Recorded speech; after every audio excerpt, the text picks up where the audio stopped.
won't tolerate a fake what I made up history. If you like to where you're taking chances, she's blue, paranormal, searching for the truth. Is it a man in a mask who knows for a demon? What is it lie? What is it reason? She is blue, paranormal. Hey guys, just a quick intro before the episode starts. The reason I have gone back in time and got my little 3 episodes I made last year, those of you who have followed me since the beginning and supported me since the beginning will remember I did 3 episodes on the Sallie House last year. I put them together, rejigged them, and the reason being is because I've seen of late in the last few weeks and a couple of months ago, a couple of creators putting episodes together that, although good and entertaining episodes, they're trying to link the Villisca house with the Sallie House by two reasonings. One is an application told them so, and number 2 is the address.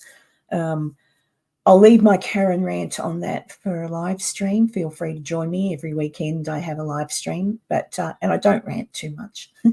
But I'm quite passionate about what I do when I research places. So when I see content that gives a false narrative on a location, I feel I need to say something. So please, for those of you who haven't seen my Sallie House episodes, or for those of you who have, maybe just sort of refresh your memory so that going forward, when you watch any episodes on these locations, even the Villisca, you'll know the truth and the background with the families that lived and died there. And then when you see the content creators making their content and trying to talk to people that probably never existed, it might help you work out what you want to believe. But if you're a true paranormal believer and you really, really want answers, if you've lost somebody and you want to know where they are, I can't give you those answers, but at least I can give you the truth, so that when you do watch creators, you can go, well, that was fun to watch, but that wasn't really based on anything factual, and you can continue your search for the truth, like I do. So enjoy this episode. And do leave some comments. And the only thing I will ask is, if you leave a content, please make sure it's a nice, kind content, nothing rude. I do sometimes get people telling me I don't know what I'm talking about based upon the fact that when they looked at Wikipedia, so that's okay. They can get their knickers in a knot, but I do research properly. And I pay money to research. I don't go to Wikipedia or anything free on the internet. I have to dig for my research. Anyway, end of little rant, and enjoy the episode.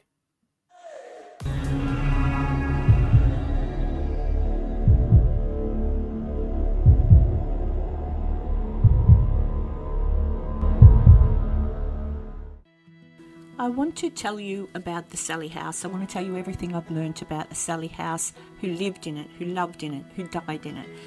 And it's really called the Finny house, but we'll get to that later. Let me start by telling you who built it.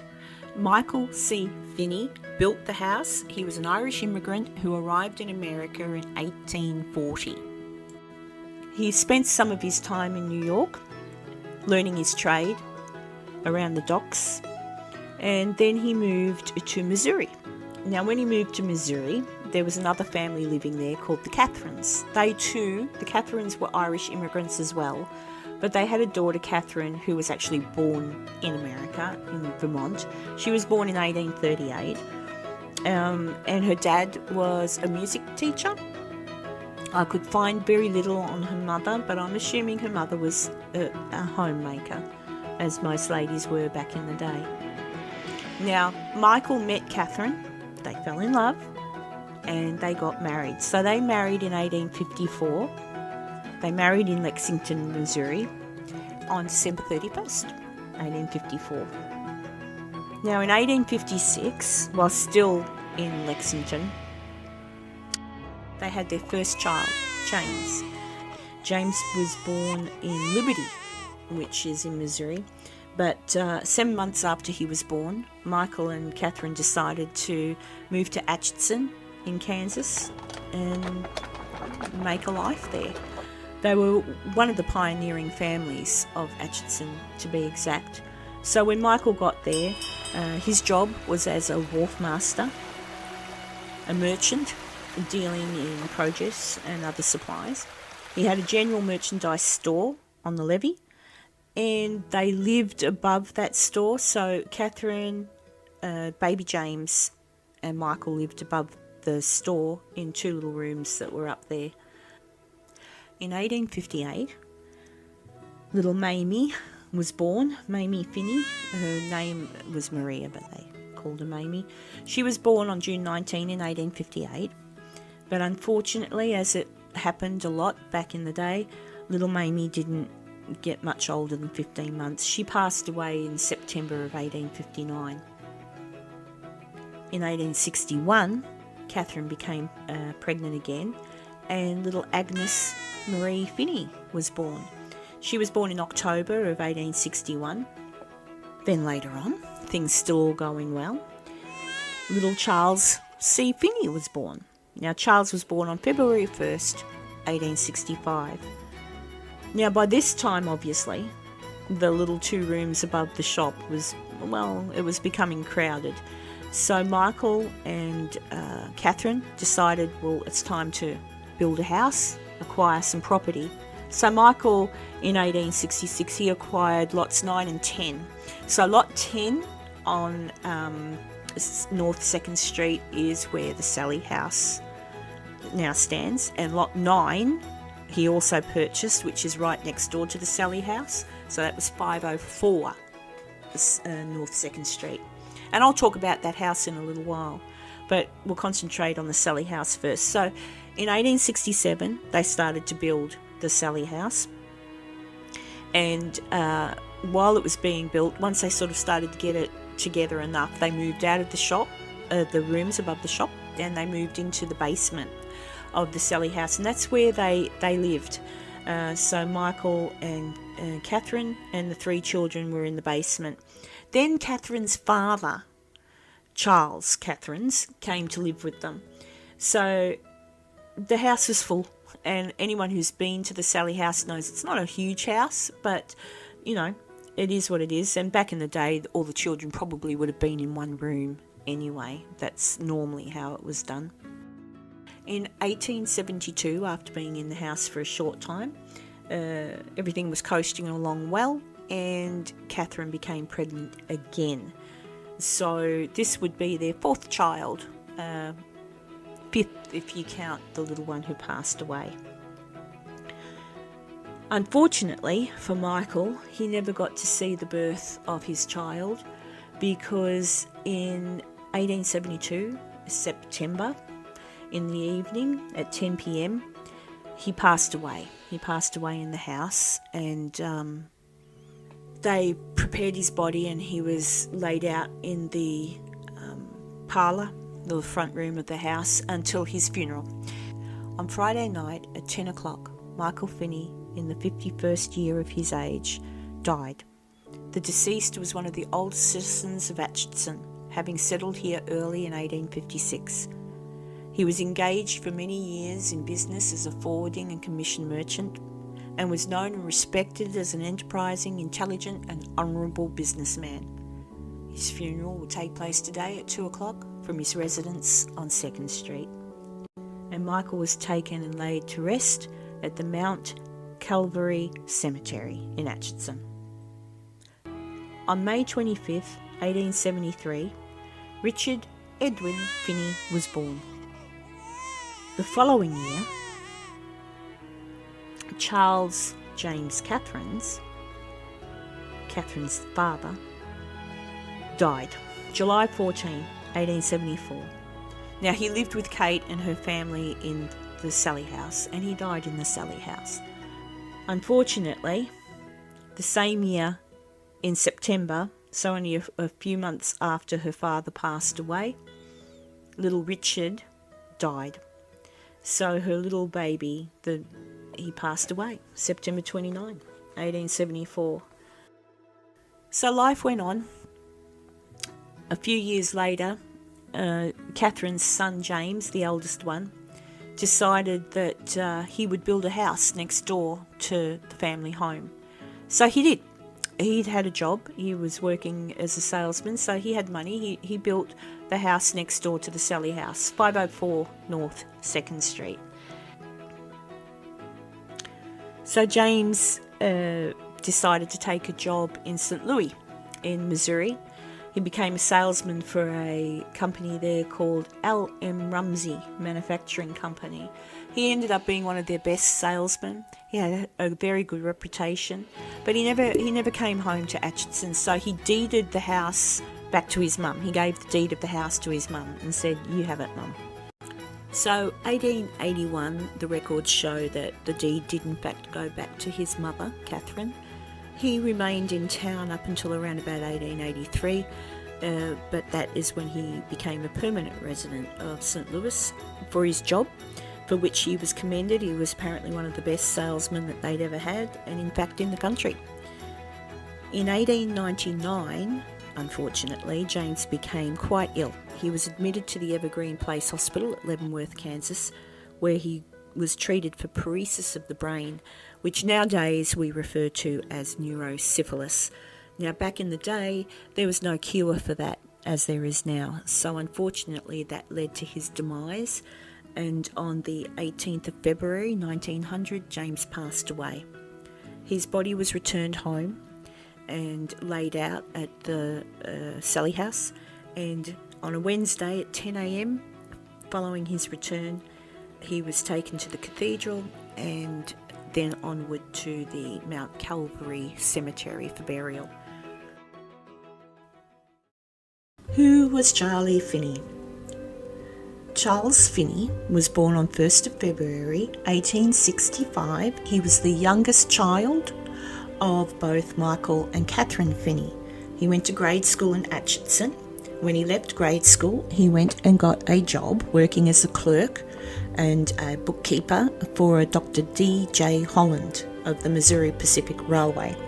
Now, while he was working there with Dr. Holland, he had a hobby.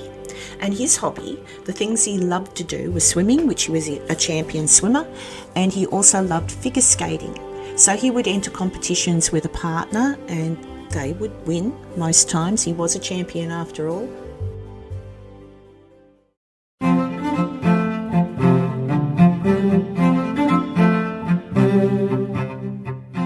Also, Charlie had a friend, and he and his friend decided one day, I don't know why, but they did, that Charlie should dress as a woman and enter competitions in figure skating so they can win a few more prizes.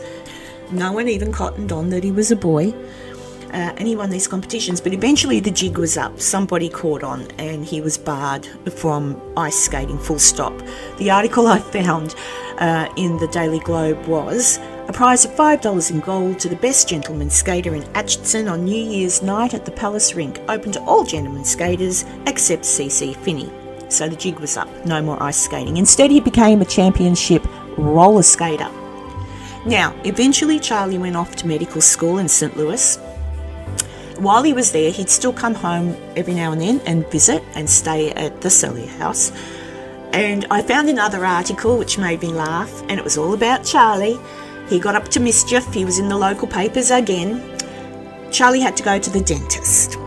So apparently, this is what happened while waiting in the dentist's office. Charlie Finny and W.S. Anderson had a fight this morning, which came about in this way.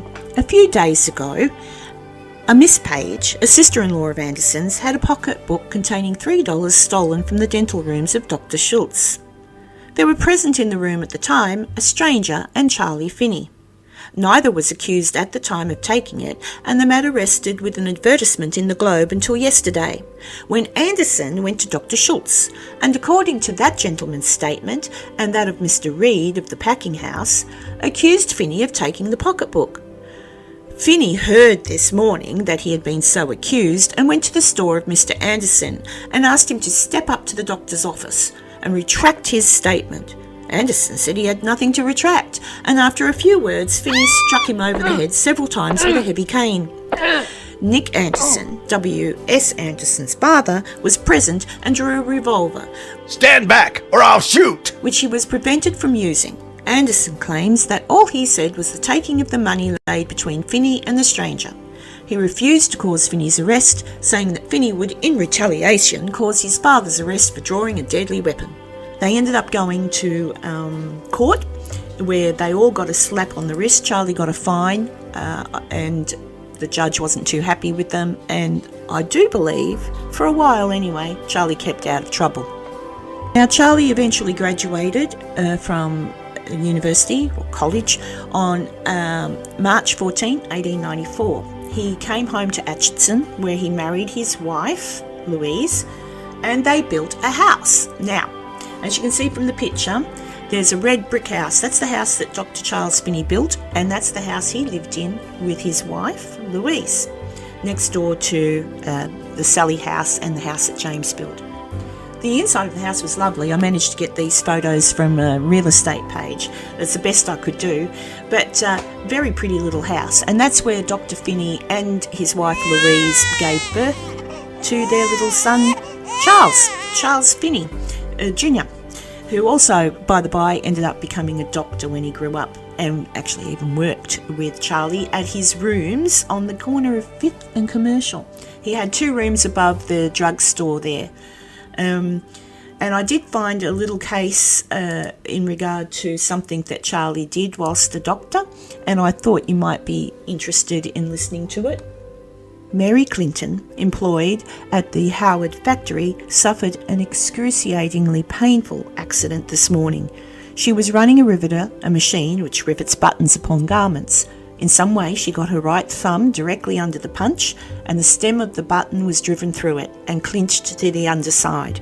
It passed through the centre of the thumbnail, and the button was locked there, the same as if it were in a piece of goods. Dr. Finney, who was summoned, administered chloroform and cut the button off with a wire cutter. Another very interesting thing about Charles was that he was elected the town mayor in 1913. Basically by a landslide. It was said, the local papers of the day said that all the women came out to vote for him. He was elected by the mothers of Atchison because he delivered all of the babies in the town. Now, he was mayor until 1916, when there was a bit of a scandal about one of the clubs that he was a member of, the Eagles Lodge. There was some selling of alcohol at the local lodge which wasn't allowed, and Charlie knew about it. Look, the newspapers did say, I have read the articles, the newspapers did say that Charlie wanted to explain himself, but instead he resigned. But although he resigned, he ran again for mayor. He wasn't elected, so he didn't get back into office, but I thought that was interesting. Charlie also owned quite a substantial amount of property in Atchison, over 20 homes and different shops, so he did well for himself. A few years later, June 14, 1918, aged 80, Catherine Finney, Charles's mum, passed away. She had been quite sick. She'd actually gone to hospital for a little while, then came home to Charlie. She stayed with Charlie and his wife at their home next door to the Sallie House, and that's where she passed away. Charlie and his sister Agnes were with her at that time when she passed. She had septicemia, which was a result of some gangrene in her foot. So she was laid to rest at Mount Calvary Cemetery as well.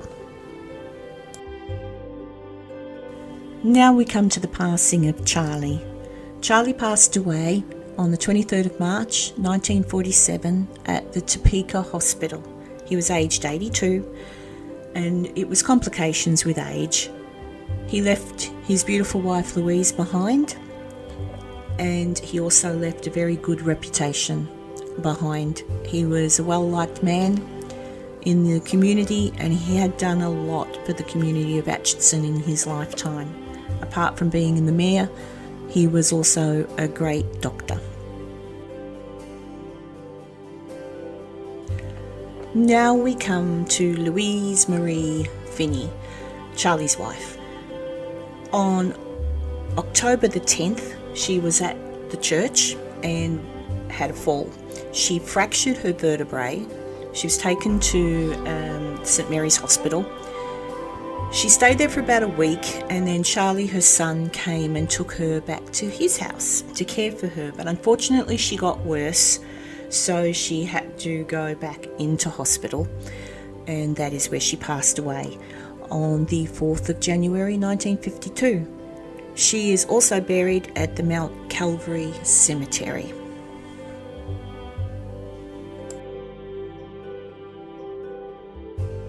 The deaths thus far in the Sallie House that are researchable, provable and documented are that of Michael Finny, Charles Catherine's and little Richard Finny. So far as Dr. Finny's home, the red brick house next to the Sallie House, at this time researchable deaths are only that of his mother Catherine. For those of you who might be interested, Amelia Earhart, a famous aviator, was actually born just down the road a little bit, hop, skip and a jump from the Sallie House at 223 North Terrace Street. That's now actually a museum, so if you're ever in Atchison, do go have a look. The reason I looked Amelia up in regard to Charlie was because he was a practicing doctor at the time and he was responsible for delivering a lot of the babies in the town. I thought perhaps it was him that delivered Amelia. That's her bedroom, by the way. It was actually her uncle, Dr. Edwin Earhart, that delivered her. Now, one of the stories that I wanted to research, and I did, and could find no evidence at all to substantiate the claims, was that a little girl was taken to Dr. Finny's house in the middle of the night, suffering from possibly appendicitis, where he attempted to operate on her, but she died in the Sallie House at the turn of the century. Well, a few things wrong with that.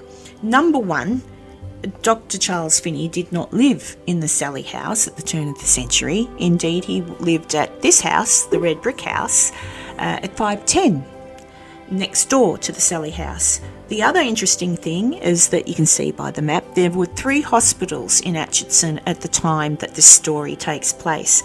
So one wonders why the mother didn't take the child to one of those hospitals to seek assistance, given that they were so close to Dr. Finny's home anyway, and also the very fact that Dr. Finny would have probably had the brains to also, if he was going to operate, take a child to the hospital where he had the necessary implements to do such an operation. So that particular story I find a little hard to believe, given he didn't even live in the Sallie House when this was supposed to have taken place. So take that as you will, but that's my personal opinion on that story.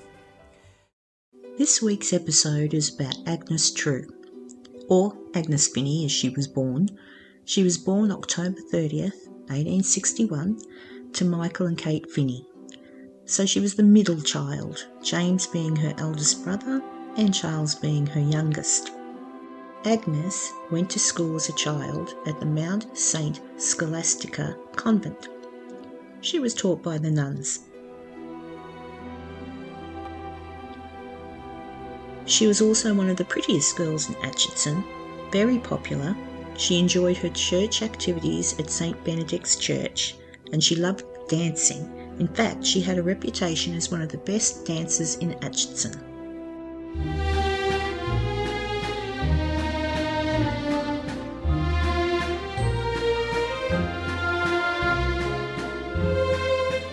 Now, for some unknown reason, Agnes didn't marry until she was 54. She met her husband William True, he courted her, and then they married in 1915. William had been married before and had 3 adult children at the time. When he and Agnes married, they lived in Rouleau, as William was known at that time as Billy True. To those that knew him and worked with him, he was a superintendent and engineer for the Burlington Railway. Unfortunately, 5 years into the marriage, William and Agnes went on a holiday to Wyoming. While there, William suffered a major stroke. He was paralysed.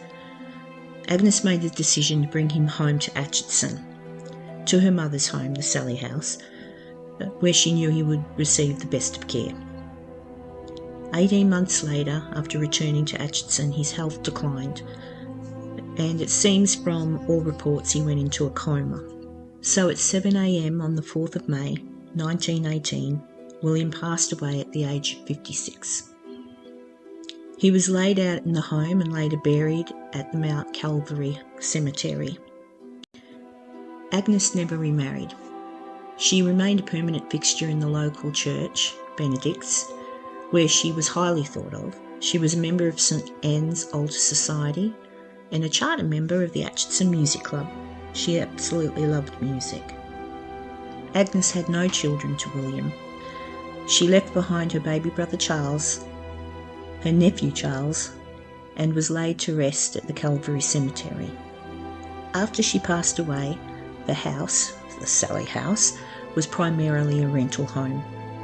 Now, I want to discuss two stories that are linked to the Sallie House and hopefully clear up any confusion between the truth and the imagination of others. So the first story I'll talk about is that of Joanna Barnes. Apparently the story goes that she is connected to the hauntings of the Sallie House. Well, let's see.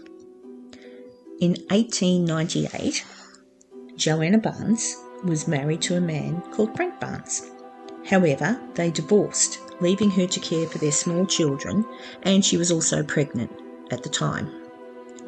Joanna came to the house that James built. She acquired the deed from a lady called Catherine Bays. Shortly after Joanna moved into the home, she became mentally unstable, and she was taken away to the asylum, where she stayed until she was released back to home and deemed by the asylum to be well. Shortly after her release, she gave birth to her youngest son, Frank Barnes. She borrowed some more money down the track for some improvements to the home, but later, in 1906, she deeded the home back to the Finny family, in fact to Agnes. Shortly after she moved to her new home, she deserted the children. Her sister was called, and her sister ended up finding Frank, the father, and then later they found Joanna in Colorado. On Joanna's return to the house in Kansas, she remarried Frank, but unfortunately a few months later she became mentally unstable again. One night she decided to sleep downstairs with little Frank. He was apparently, by all accounts, her favourite child, but she decided to go downstairs and sleep in the front room with little Frank. Unfortunately, she also decided that that night would be the night she would end it all. She turned the gas on to the room that she was in, shut the windows and doors, and the next morning her daughter came down the stairs. And when at the bottom of the stairs, her daughter looked across to note that the door to the room was shut, and upon entering the room, she found her mother and Frank asleep. Little Frank, unfortunately, was deceased. Joanna was taken to the hospital for treatment, where it was expected that she wouldn't survive, but she did. And after she got better, she was taken to an asylum. That was the end of the story. Little Frank was buried at Cummings District Cemetery, and Joanna, I'm not quite sure of her fate in the end. What I do know is that the story that she would haunt, or little Frank would haunt, the Sallie House makes absolutely no sense. Other than the fact that Joanna owned the home next door to the Sallie House for a short time, there is no logical reason to see or understand why they would try to link her to a haunting in the home that she never lived in. And just to clarify what I have established regarding people who lived in the Finny home, while the Finneys owned the home, according to the census data, they always had a lodger. So even when Agnes lived there, she had lodgers. Their names in the records aren't very clear. However, they were there. They were there in the census, and I could see that there were other people living in the property at the time. Even when Kate and Michael owned the home, they had a lodger. In December of 1948, a Dick Mize and his family moved into the house, and they had a little daughter named Sarah, whom they often called Sally. She was still alive, so Sally never died in the house. They actually moved out of the house a few years later, but Sallie was still alive at the time when the alleged demon called Sallie made her first appearance in the home. In 1958, Ethel Anderson moves into the house. Now, she was an ex-wife of a doctor, and she had lived in the home until she got into ill health, at which point in 1990, so she was there for a long time, she went into a facility. I read that there were people trying to link her to being a satanic worshipper, etc., which I find highly insulting, and I'll talk to you about that in a moment. In 1990, after she went into a nursing home, Bobby and Colleen Humbard moved into the home, and their little girl, or their daughter, had an imaginary friend that she called Sallie.